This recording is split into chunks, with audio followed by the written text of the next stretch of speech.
Baiklah pemirsa, pada sore hari ini di Bincang-Bincang Maghrib kita sudah kedatangan seorang bintang tamu. Beliau merupakan Ketua PKC PMII Kalimantan Tengah. Di tengah-tengah kita sudah ada Kak Surya Nur Esos. Selamat sore Kak. Selamat sore. Gimana kabarnya nih? Alhamdulillah. Alhamdulillah baik ya. Dan pada sore hari ini kita akan membahas tentang tema moderasi beragama. Nah, sebelum kita membahas tentang tema kita pada sore hari ini, alangkah lebih baiknya untuk memperkenalkan nih. Kami biasa terlebih dahulu memperkenalkan dulu ini narasumbernya dari mana dan juga kakak membawa nama PMII seperti itu. Bisa dikenalkan dulu kepada masyarakat PMII itu apa sih? Baik, terima kasih.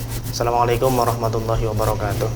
Saya Surya Nur, Ketua Pengurus Koordinator Cabang Pergerakan Mahasiswa Provinsi Kalimantan Tengah atau biasa lebih dikenal dengan nama PMII. Jadi PMII itu adalah organisasi kemahasiswaan dari Nahdlatul Ulama dan kita bergerak dalam berbagai macam aspek, termasuk yang konsen kita bicarakan adalah soal moderasi beragama yang hari ini jadi tema kita gitu. Saya kira demikian. Untuk kepengurusan dari PMII sendiri ini seperti apa kakak kan dari PKC-nya ya? Apakah itu tingkatannya bagaimana? Seperti itu mungkin bisa diberitahu juga. Iya, kalau PMII itu ada tingkatan-tingkatan mulai dari pengurus besar itu di Jakarta secara nasional, kemudian di tingkat provinsi namanya pengurus koordinator cabang. Kalau di Kalimantan Tengah ya saya ketuanya. Baik. Dan ada di 25 provinsi lain. Kemudian di tingkat kota kabupaten itu ada pengurus cabang. Kemudian di kampus basis kita namanya pengurus komisariat dan di tingkat fakultasnya bahkan disebut dengan pengurus rayon. Jadi memang kita organisasi kemahasiswaan basis kita ya kampus. Kampus seperti itu ya. Kira-kira untuk masa jabatan atau kepengurusan sendiri itu ada jangka waktu kah atau bagaimana? Iya, kalau di pengurus besar di pusat itu 2 tahun, sama dengan di provinsi. Selain itu di bawahnya itu 1 tahun 1 tahun. Baiklah pemirsa, sebelum kita lanjut nih ya membahas, kita akan rehat sejenak. Untuk itu pemirsa jangan kemana-mana, tetap saksikan Bincang-Bincang Maghrib. Baiklah pemirsa, terima kasih masih membersamai kami di Bincang-Bincang Maghrib. Kita akan lanjutkan bincang-bincang kita bersama dengan Kak Surya pada sore hari ini. Nah Kak, terkait dengan tema kita nih, moderasi beragama. Nah, kira-kira apa sih itu moderasi beragama dan bagaimana kakak sendiri memandang moderasi beragama itu?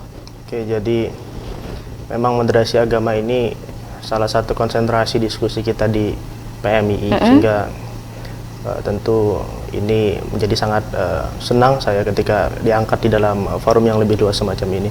Jadi moderasi beragama itu secara sederhana ialah cara pandang kita tentang beragama secara moderat. Artinya adalah kita memiliki pemahaman dan tingkah laku beragama yang tidak ekstrim. Jadi moderat itu artinya tidak ekstrim, berada di tengah-tengah. Kalau di dalam Al-Quran itu ada satu ayat misalnya waja'alnakum ummatan wasato, dan kami jadikan kalian adalah umat yang menengahi, umat yang di tengah-tengah. Bagaimana kemudian beragama yang ekstrim? Karena ada beragama yang moderat, tentu ada beragama yang ekstrim. Ya? Jadi beragama yang ekstrim itu adalah beragama yang kalau kita kaji dalam perspektif ilmu kalam itu ada 2. Ada ekstrim kanan dan ekstrim kiri. Ekstrim kanan itu cenderung dia tekstual. Jadi memahami ayat itu hanya pada teksnya dan membuang jauh-jauh rasionalitas. Jadi tidak memakai rasionalitas. Nah, di tingkat ekstrim kanan ini ada tingkatan-tingkatan. Yang pertama itu namanya biasa disebut dengan puritanisme agama. Jadi puritanisme agama itu adalah satu faham yang berasal dari kata pure, murni. Jadi mereka ingin memurnikan agama, bahwa agama itu tidak boleh kemudian berkolaborasi atau masuk ke dalam nilai-nilai kebudayaan. Jadi biasanya slogannya kembali kepada Al-Quran dan hadis, sehingga kemudian tahlilan itu bid'ah, ziarah kubur itu bid'ah, maulidan itu bid'ah. Itu yang pertama. Kemudian yang kedua setingkat lebih tinggi itu fundamentalisme dan radikalisme agama. Kalau fundamentalisme itu akar katanya fundamen artinya dasar, radikalisme itu akar katanya dari radix dalam bahasa Latin artinya akar. Sama, ini agak serupa. Jadi orang-orang yang berpaham fundamentalisme agama ini memandang bahwa orang-orang yang berpaham di luar daripada pemahaman agama itu adalah kafir. Jadi fahamnya cirinya adalah takfiri. Pancasila itu kafir, demokrasi itu kafir, sistem bernegara kita presidensial ini kafir, dan seterusnya. Jadi selain pemahaman agama yang mereka anut itu semuanya kafir. Nah, yang lebih ekstrim lagi itu di pemahaman yang ketiga. Dalam bahasa Inggris ya kita kenal dengan terorisme, atau bahasa Indonesia terorisme. Itu dalam bahasa Arab irhabi. Jadi itu adalah satu faham yang biasanya mereka berpegang pada ayat wa man lam yahkum bima anzalallah faulaika humul kafirun. Barang siapa yang tidak berhukum dengan apa yang diturunkan oleh Allah, maksudnya adalah Al-Quran, maka mereka adalah orang-orang yang kafir dan halal darahnya. Inilah kemudian melahirkan terorisme di dunia yang hari ini ramai. Itu ekstrim kanan. Ada juga ekstrim kiri. Ekstrim kiri itu dia memahami agama hanya dengan rasionalitas. Jadi agama itu diukur dengan rasionalismenya dia. Kalau ada ajaran agama yang bertentangan dengan akal, itu dia tinggalkan. Itu ekstrem kiri. Kita kenal dengan istilah liberalisme. Nah, di antara dua kutub ekstrem kanan dan kiri ini, disitulah letak tengah-tengah yang disebut dengan moderasi beragama. Lalu apa moderasi beragama? Itu adalah satu paham keberagaman kita yang proporsional antara dalil nakli dan dalil akli, antara teks-teks keagamaan dan akal, sehingga kemudian menjadi satu faham yang berada di tengah-tengah. Nah, kira-kira itu pengertian secara sederhana moderasi beragama, dan nanti ada ciri-cirinya.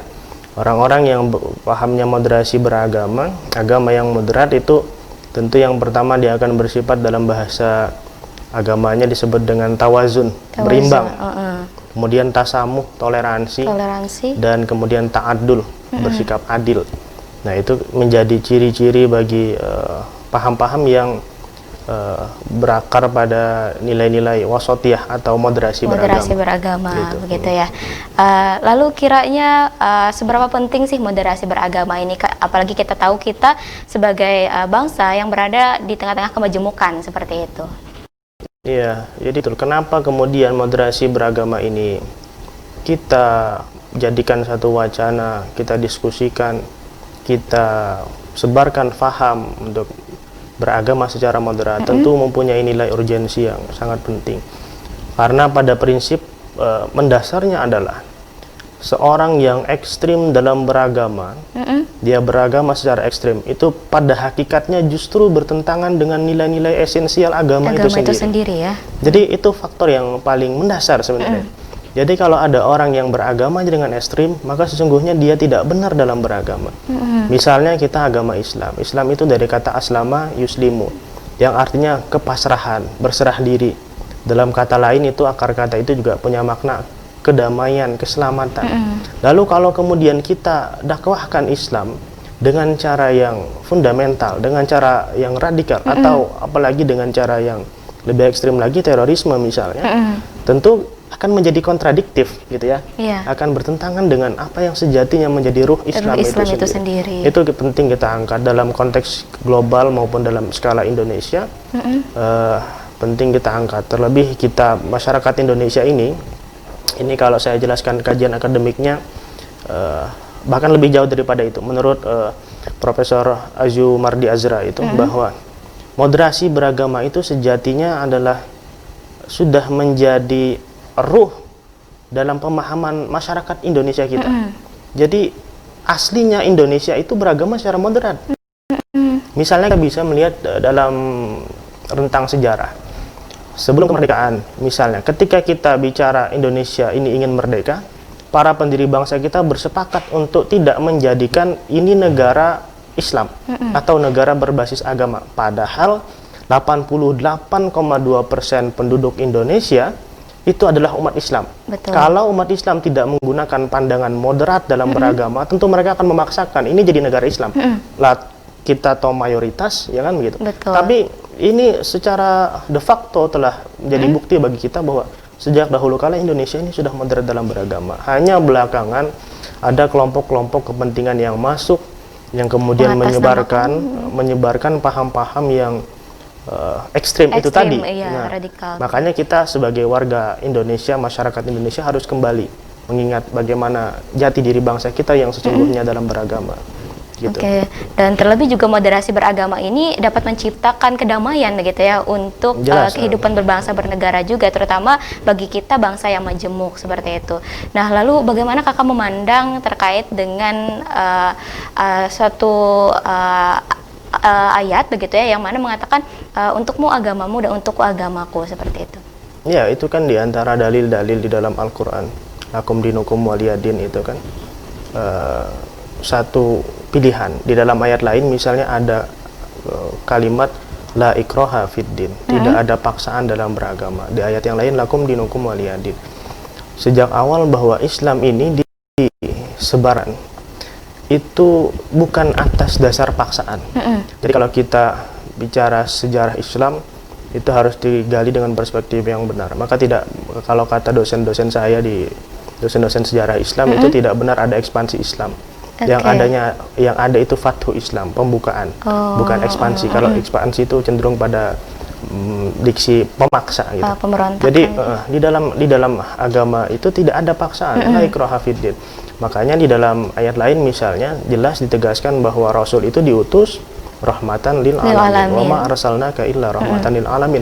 Contoh paling konkret di Indonesia yang hari ini kalau kita bandingkan negara-negara Islam, mayoritas dalam satu negara, ya kita bicara dalam satu negara bahwa penduduk muslim dalam satu negara terbesar di dunia itu adanya di Indonesia. Dan kita lacak secara historis tidak pernah Islam masuk ke Indonesia ini dengan jalan kekerasan. Nah, jadi justru hal yang melalui jalan kedamaian sesuai dengan apa yang memang esensi diperintahkan oleh agama dalam menyebarkan Islam, itu akan menjadikan Islam ini besar. Sebaliknya, cara-cara yang dipilih dengan ekstrim, secara fundamental, radikal, atau bahkan secara terorisme dalam menyebarkan Islam juga, itu justru memperkecil Islam, bukan memperbesar Islam. Nah, saya kira itu penting dipahami. Nah, lalu untuk moderasi beragama ini, Kak, apakah sudah tepat begitu ya dalam hal implementasinya? Karena mungkin bisa jadi begitu ya, dalam pemerataan pun juga masih belum, dalam artian masih beberapa sektor yang tidak tercapai begitu, Kak. Ya, betul sekali, dan itu adalah PR bagi kita semua.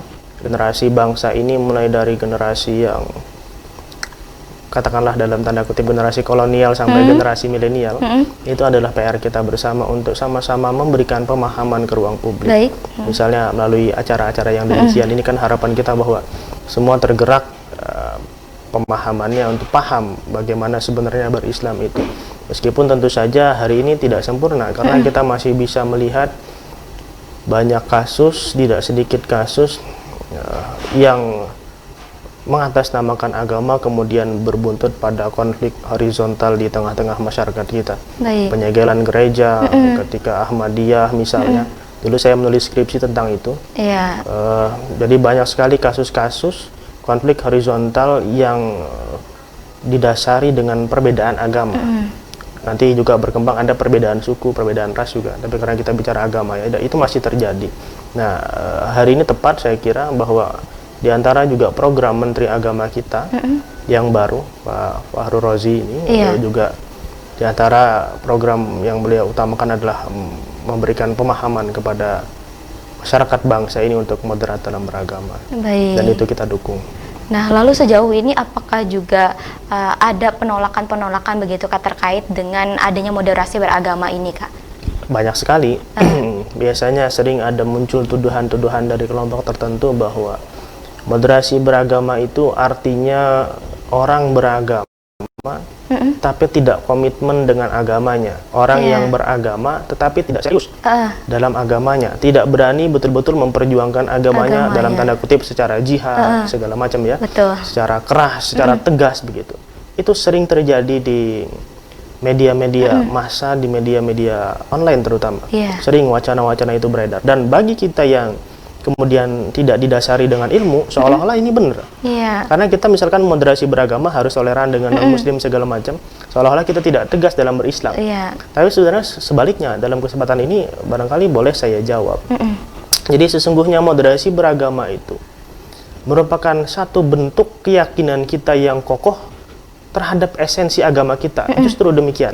kita yakin bahwa Islam ini agama yang benar, agama yang baik, agama yang rahmatan lil alamin, kita percaya diri dengan itu. Sehingga orang akan melihat betul bagaimana nilai-nilai Islam. Betul. Orang yang melihat nilai Islam yang sejati tentu akan melihat keindahan bagaikan satu taman bunga yang indah.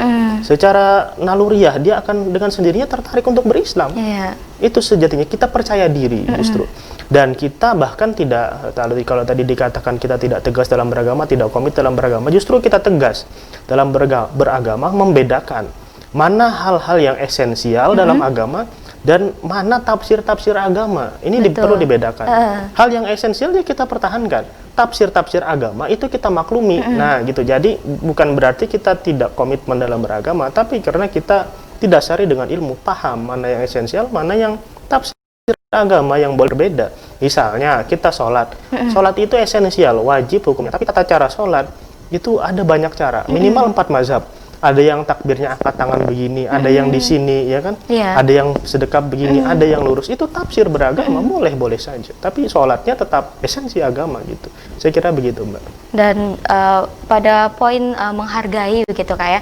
Nah, terkadang juga banyak tuh kita temukan masyarakat baik itu muslim ataupun non-muslim yang masih tidak bisa menerapkan dengan baik begitu ya, terkait dengan menghargai. Nah, lalu Kakak sendiri memandang hal seperti itu bagaimana sih Kak? Ya, itu jadi soal attitude, soal sikap seseorang itu terbangun secara panjang, mulai dari dia lahir hingga hari ini dia berusia berapa, ya pengalaman panjang itulah yang membentuk karakternya. Kalau ada seseorang yang punya karakter cenderung tidak menghargai orang lain, maka tugas kita sebagai seorang muslim yang baik, ini kita bicara dalam perspektif dakwah, kita harus memandang itu sebagai satu lahan dakwah bagi kita. Jadi ketika ada orang yang tidak baik-baik saja, misalnya dalam tanda kutip ya, itu kita lihat sebagai bukan satu aib, tapi satu peluang kita untuk berbuat kebaikan. Jadi kalau ada masyarakat kita, tetangga kita, saudara kita yang masih demikian, kita jadikan itu satu peluang untuk kita beramal baik, memberikan nasihat. Karena kan di Al-Quran itu manusia itu dalam keadaan merugi kecuali orang-orang yang beriman, beramal soleh, watawasau bil haqqi watawasau bis sabr, itu mengingatkan dalam kebenaran, kebaikan dan kesabaran. Saya kira itu sih. Nah, lalu bagaimana nih mungkin harapan Kakak ya kepada seluruh elemen masyarakat begitu ya dalam hal untuk menciptakan nih suasana yang damai untuk kehidupan berbangsa bernegara, dan juga bisa menerapkanlah moderasi beragama yang pada hakikatnya ini sebenarnya baik untuk kehidupan kita dalam berbangsa dan bernegara. Oke, yang pertama saya ingin sampaikan bahwa sesungguhnya memiliki pemahaman yang moderat dalam beragama itu merupakan satu keniscayaan, karena itu ajaran agama kita. Jadi bukan kita menyalahi ajaran agama, tapi itu adalah ajaran agama kita. Dan apalagi kita masyarakat bangsa Indonesia itu merupakan satu karakter yang terpatri pada masyarakat kita bahkan jauh sebelum Islam datang. Sejak dahulu masyarakat Indonesia itu sering gotong royong, sering toleransi, tegur sapa, murah senyum dan sebagainya. Jadi sudah sangat komplit lah. Nah, tugas kita hari ini hanya terutama bagi generasi muda, marilah kita dedikasikan diri kita. Karena terlebih lagi ini saya khususkan kepada generasi muda kira-kira gitu ya. Siap. Karena saya ini masih muda. Jadi terlebih Indonesia ini hari ini menuju 100 tahun. Kita 1945, sebentar lagi kita 2045. Betul. Jadi kalau target pembangunan nasional itu adalah Indonesia Emas 2045, di mana nanti generasi muda itu akan mendominasi lebih dari 70% daripada generasi-generasi yang tidak muda. Nah, maka ke depan generasi muda akan lebih banyak. Mari kita hari ini dedikasikan diri kita sebagai generasi muda. Kalau kita menyongsong Indonesia Emas, berarti hari ini kita harus jadi generasi muda emas. Caranya ya dengan memiliki pengetahuan yang luas, wawasan yang luas termasuk soal beragama. Karena kalau kita betul-betul berilmu dalam beragama kita, khususnya umat Islam, maka pasti kita akan memiliki paham yang moderat dalam beragama, tidak terjebak pada ekstrim kiri ataupun ekstrim kanan. Dan sebagai generasi muda yang baik, tentu pemahaman itu tidak cukup hanya untuk diri kita sendiri, tetapi juga alangkah lebih baiknya kita syiarkan, kita ajaklah teman-teman kita, kita sharingkan kalau bahasa milenial sekarang, agar sama-sama tahu dan paham dan sama-sama mengamalkan. Sekira demikian. Ya, baik. Terima kasih Kak ya sudah berbincang-bincang nih dengan kami di Bincang-Bincang Maghrib pada sore hari ini, dan tadi sudah membahas juga terkait dengan moderasi beragama. Alhamdulillah juga luar biasa begitu ilmu yang kita dapatkan hari ini bersama dengan Kak Surya. Terima kasih Kak karena sudah bersama kami nih ya Kak ya, dan juga terima kasih kepada pemirsa karena telah menyaksikan acara ini sampai dengan selesai. Saya Rizwan Nur Aisyah mewakili kerabat kerja yang bertugas pamit undur diri. Jangan lupa untuk terus saksikan Bincang-Bincang Maghrib setiap Senin, Rabu, dan Jumat pukul 17.00 waktu Indonesia Barat. Billahi taufiq wal hidayah. Wassalamualaikum warahmatullahi wabarakatuh. Jurnal TV, One City, One TV.